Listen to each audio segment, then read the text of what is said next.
The incoming Biden administration doesn't seem that fussed about getting a trade deal done with the UK. It certainly doesn't see it as a priority. How optimistic, following these conversations, are you that we're going to get a trade deal done between the UK and the US in 2021? We've got a very important relationship with the US on trade in a number of areas. First of all, working together to reform the World Trade Organization. I'll be making a speech at Davos later this week on that. Also through the G7, which the UK has presidency of this year, and we want to make real progress in areas like green trade, digital and data trade, and of course our bilateral trade relationship, where we're pushing to get the unfair whiskey tariffs removed, as well as making progress with our free trade agreement negotiations. And as far as I'm concerned, there's a good deal on the table. We've agreed the majority of text in the majority of chapters, and it's in both the interests of the US and the UK as the global economy seeks to recover from coronavirus, to demonstrate that we're putting our money where our mouth is and delivering more trade between our two nations. But of course, I look forward to meeting my new counterpart, Jan.25 once she's confirmed the new US trade representative, and working with her on that joint agenda. At the moment, the administration, as I say, though, doesn't seem to see it as a priority. That we got very clearly from Janet Yellen. What are you going to say to Catherine Tai to change the administration's attitude towards this, to getting this deal done quickly? Is there anything you can say to her? The important thing for me is it's a good deal rather than it gets done quickly. And it's a deal that's in the interests of both the United Kingdom and the United States. As I've said, we've got a very important multilateral agenda as well. The WTO hasn't been working well. We need to challenge unfair practices. We want to work with the United States, as well as allies like Japan and the EU on those issues too. I think there's a good deal to be done. I will talk to Catherine Tai about that and discuss the time frame for that agreement. But in all of the trade deals we're negotiating, the United Kingdom is never going to be forced by some deadline into a deal that doesn't suit all parts of our country and benefit Britain. The nuances when it comes to what Catherine Tai might negotiate with as a U.S. trade representative, I feel like are going to be really important here. She recently said in her first speech as the nominee that Biden's vision is to implement a worker-centered trade policy, and she highlighted the USMCA as being notable for sort of helping with labor and environmental positions.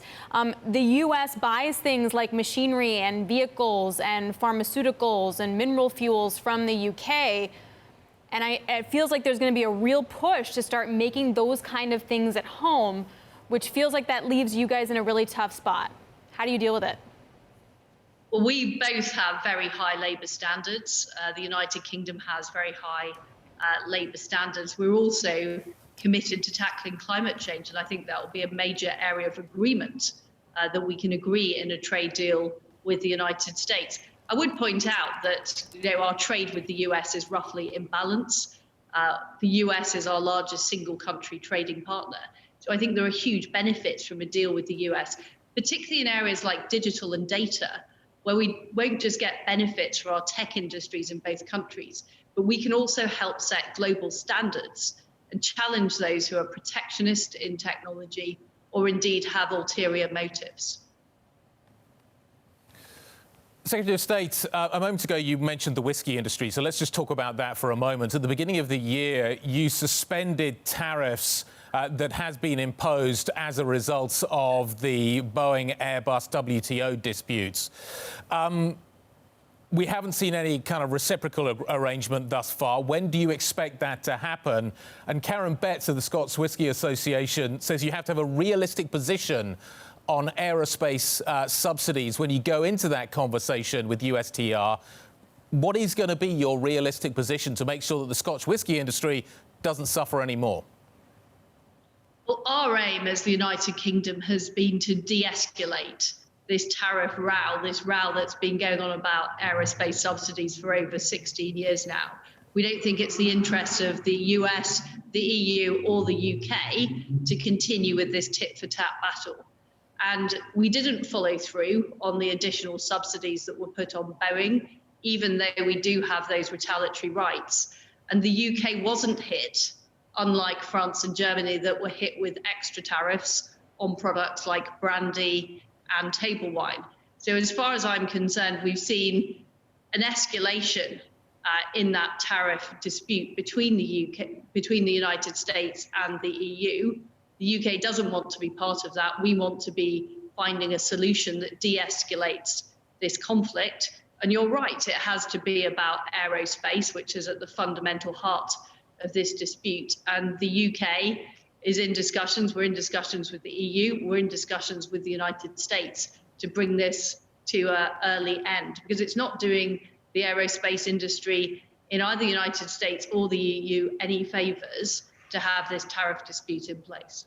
Let's stay with the EU for a second. The Observer reported over the weekend that British businesses are being advised to set up hubs in the EU to avoid some Brexit trade disruption. I understand that's not necessarily official government policy, but can you take us behind the scenes a little bit? What is the conversation around that? Well, that isn't government policy, and those discussions, as far as I'm concerned, are not happening. It's up for business to decide how they operate, but we're clear that the UK is a very, very competitive environment to locate your business in. We've seen great success in areas like investment. We've just set up the new UK office for investment.